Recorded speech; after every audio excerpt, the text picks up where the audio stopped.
Hey guys, I'm Chris, And I'm Mike. and welcome back to this week's No Limits, the Scot Harvath podcast.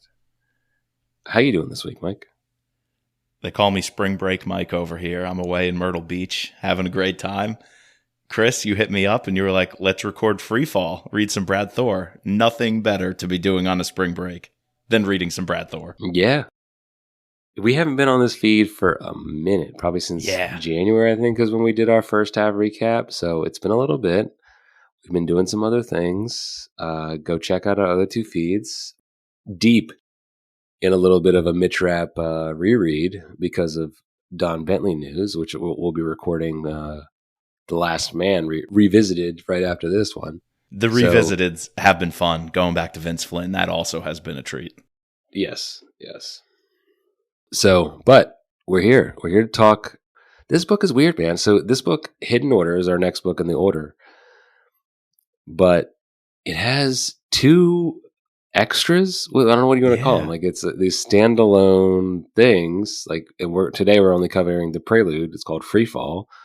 Essentially, a chapter published before the book came out or after the book came out. I wanted to look that up. Yeah, I want to look that up too because that was really interesting. I was first wondering why we have this little extra publication, and it's pretty short. I know on Audible it was 30 minutes, 32 minutes. And it, double speed. I was done with this at one round of washing the dishes. And I'm like, one, this gets me really pumped for Hidden Order, right? So it did its job. Like the way it leaves off, and we'll get there in a minute, I needed to go pick up the book. And you already did. You started reading Hidden Order. Yeah. So if that was the intended purpose, to publish this first, that is a super cool way to get the readers invested and needing to go pick up the next book whenever it comes out. But the opposite also works. I have no idea what Hidden Order was about, but if I had read it and it opens with a cold open hostage situation, as we know is coming, and I was kind of like, where did all this come from? Why is Scott and team doing this? It would have been so cool to, after the fact, go back and get this as a little nugget of how they ended up setting the stage for the novel. Like how many Mitch Rapp books or Jack Carr books have we read? And this opening awesome action set piece is amazing. And it's so good we never stop and think, wait, what piece of intel got them here? How did this operation get set up and planned out? And we get to see here this operation happening. I thought that was pretty cool. So it's saying that Hidden Order was published on July 9th of 2013. Mm-hmm. And then there's a post on his website. Oh, and it's the Prelude. And that was not posted until July 26th, 2013. So it came out after the book came out. As a little like blog post. Or maybe it was posted elsewhere before that to drum up some hype. I don't know. Or maybe it was like a cut chapter that didn't make the final edit. Yeah, it could be. And it was like, let's actually get this out to the people. That's pretty cool. Yeah. Either way you play with this, I think it's a super awesome experiment. And unfortunately, I think it's something not done enough with a lot of thriller novels. I want the cutscenes.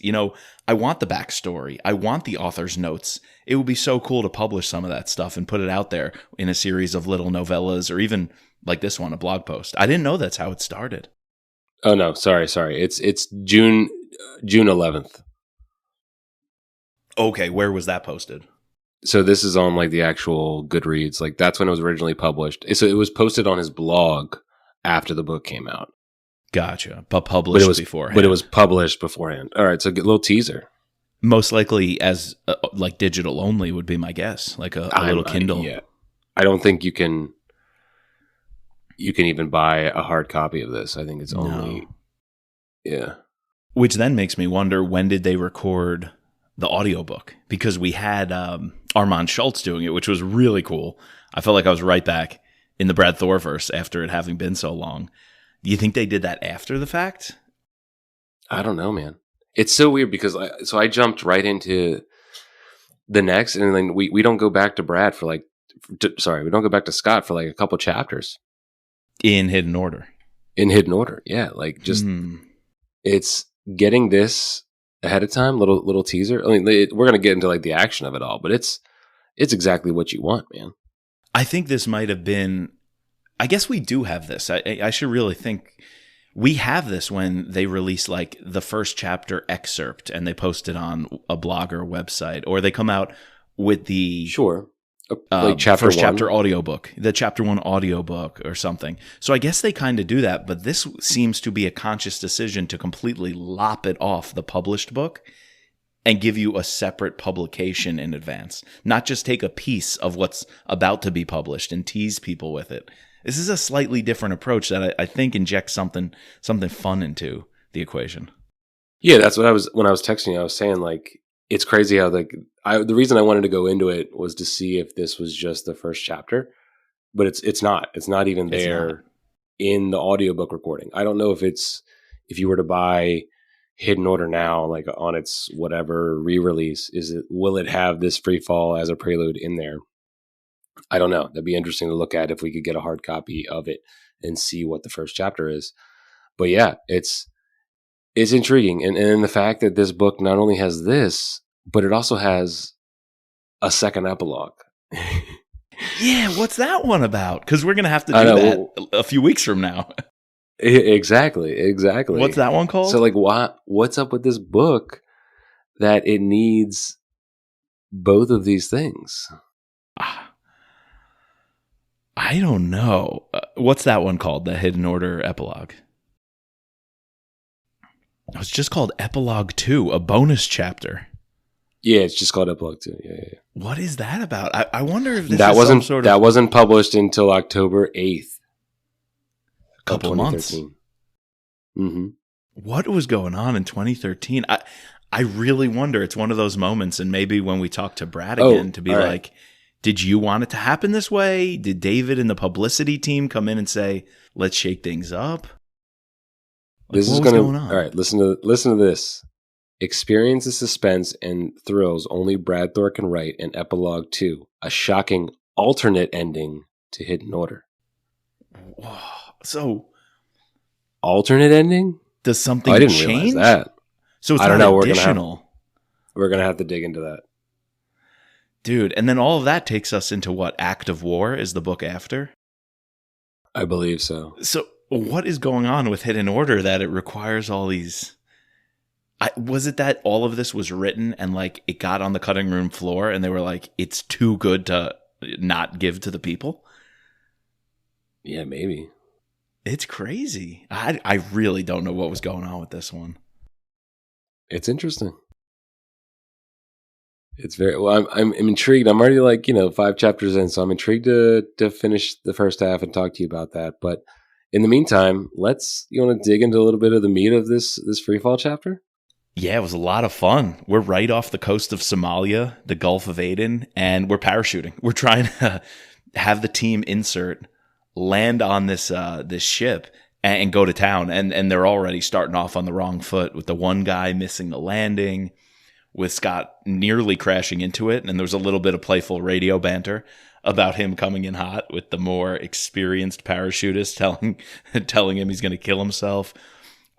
It's a nice cold open, we're right into the action. And if you're doing a prelude, you better come in right with the action. You got to come in hot. You don't have enough time to build any sort of storylines or character development unless you're doing it in the action. And I think that's what Brad does. He's building the team dynamics right there in the action set piece.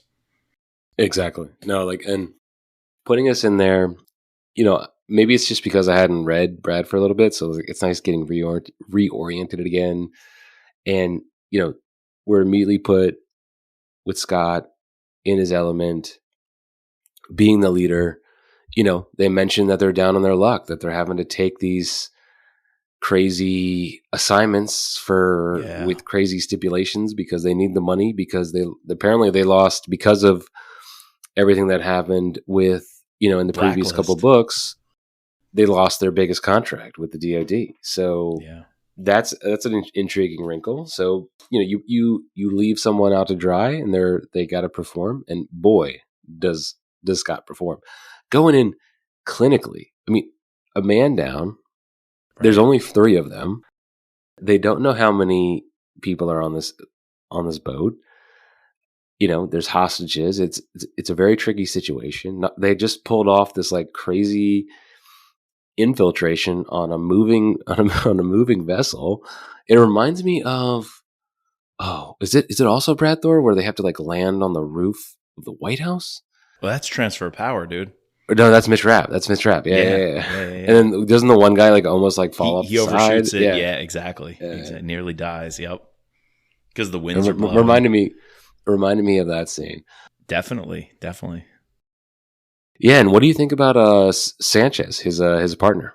Yeah, I think pretty good.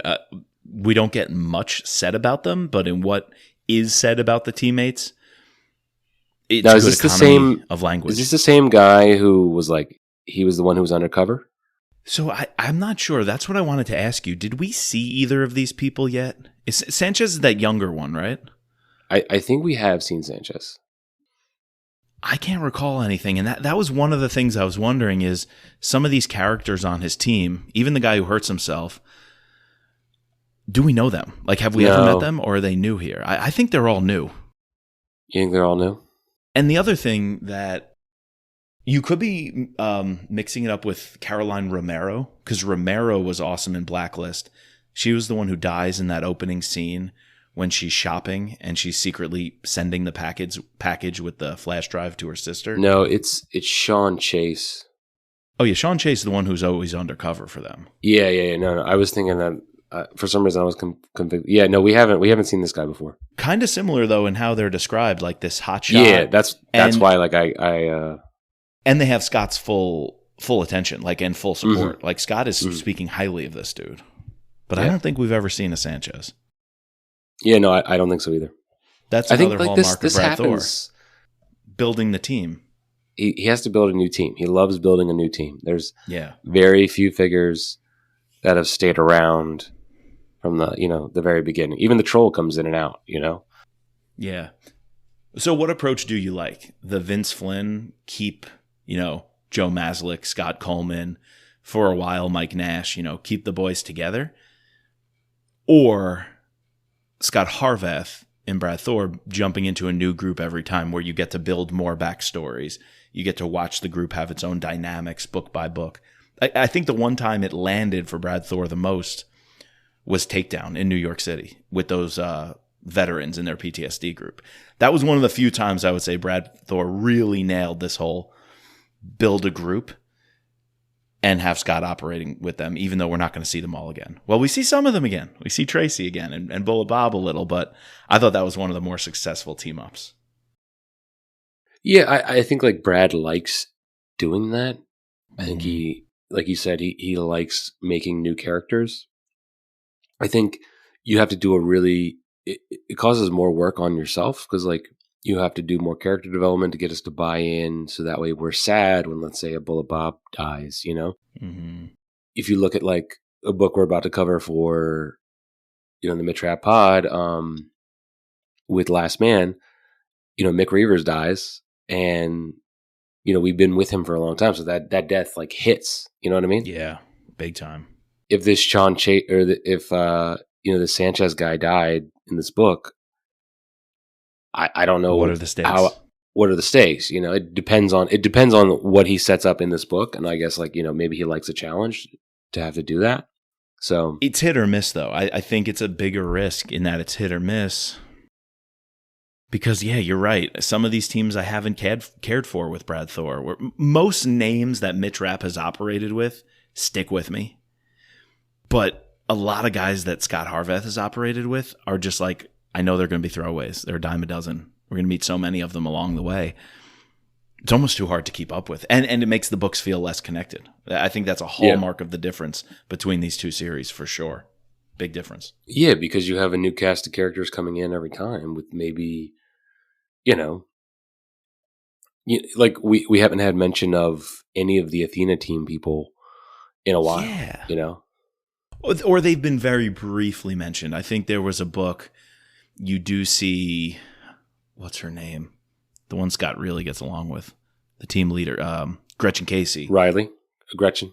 Oh yeah, when Riley dies. Yeah. And then there's Riley, exactly. So I feel like there's touches of these people. Why not make them the team? Like Once you wrote Yeah, I the don't know. Athena book, why not make it Scott and Athena? And run with that 5, 6 books or whatever. Like, you've got these characters. They're all gems. So let's That's get to the strange. plot, though. What do you think about Somalia? I mean, it's got some Captain Phillips vibes. I mean, when did that movie come out? And the whole Captain Phillips event. I feel like that's around this time, 2013, no? Yep.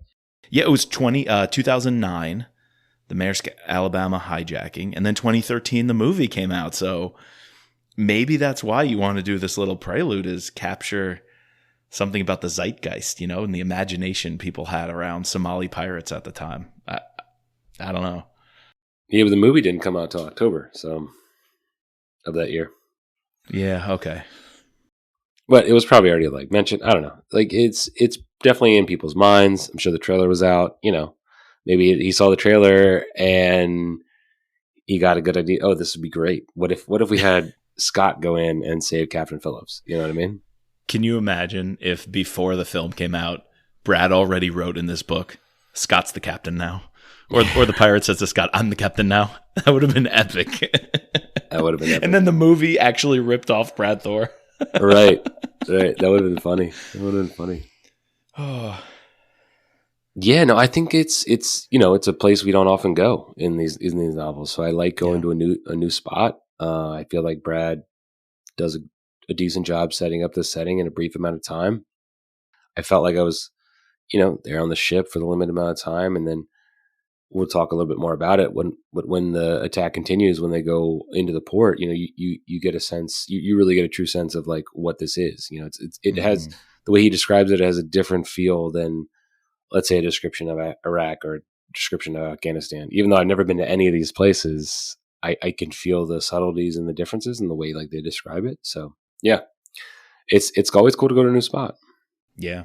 And in terms of plotting, it's extraordinarily effective, because when he's having that conversation, almost negotiating with the guy to give them details, and the one guy who's in charge of the operation is afraid, his henchman is going to sell out, and he does sell out. And Scott's like, can you take us to him? And he's like, well, the cot boat, that addictive substance that they chew on, those leaves and those roots that they chew on. He's like, they're going to resupply us. And Scott already knew that as part of his mission prep. And the guy's like, it's my cousin on the boat or whatever, or my brother on the boat, and he could take us in. We can use that boat for cover. Is this a trap?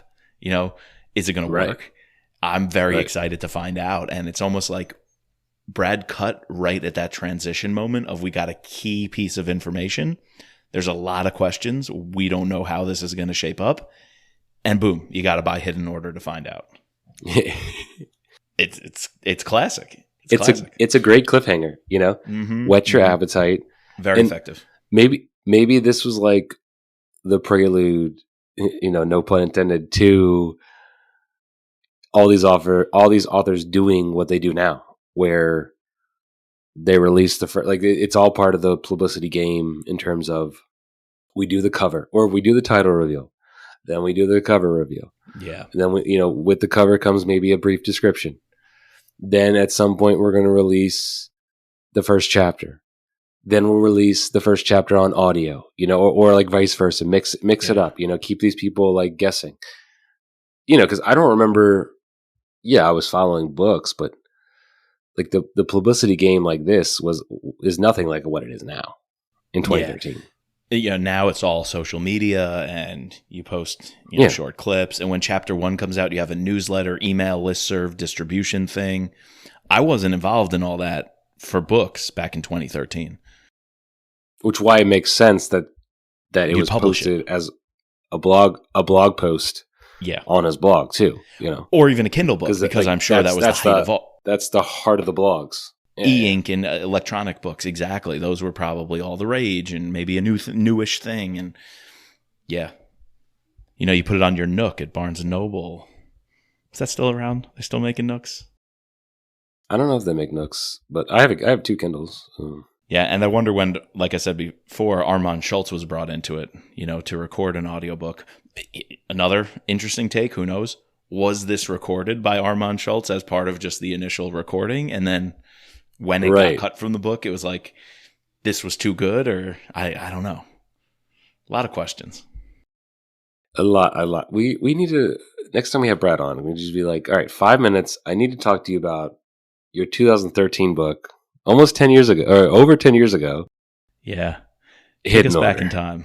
Yeah. What Memory were you doing? Lane with featuring Brad Thor. 10 years ago. That is crazy, dude. You know, it's always disappointing when you and I rant about something on the podcast and we're just so intrigued about it. And like Kyle, I feel like he did this to us a bunch.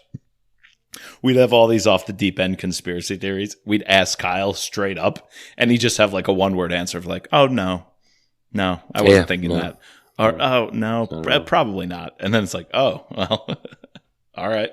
We'll go like a solid like 10 minutes, trying to deduce what he specifically meant because we believe it's intentional, and then come to find out, oh, I just like that. You know? Yeah. I just picked it out of a hat. Yeah. You know? Interesting. You really? picked up on that. I did that? We're psychos.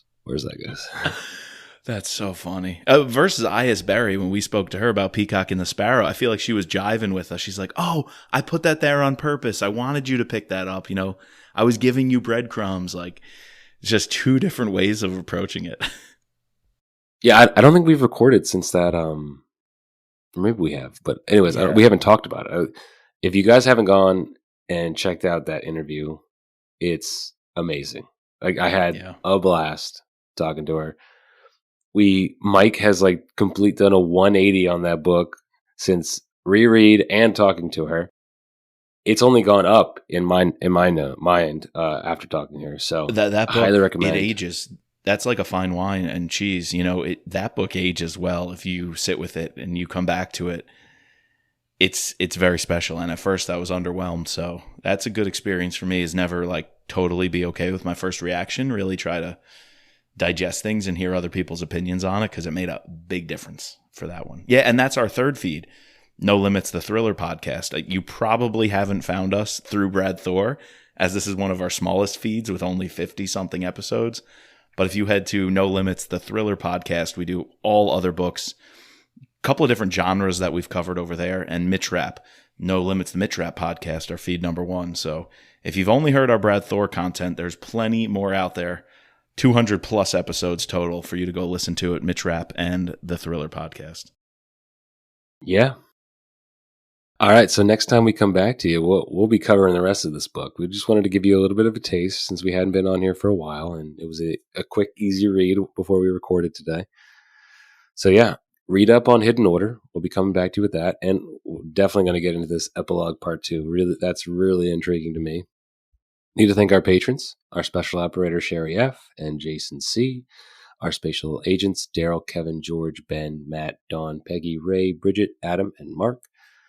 Please subscribe, rate, and review to all 3 seasons of No Limits using Apple Podcasts or on Spotify. You can find us at thrillerpod.com or on Twitter and Instagram. And as always, just let Scott be Scott.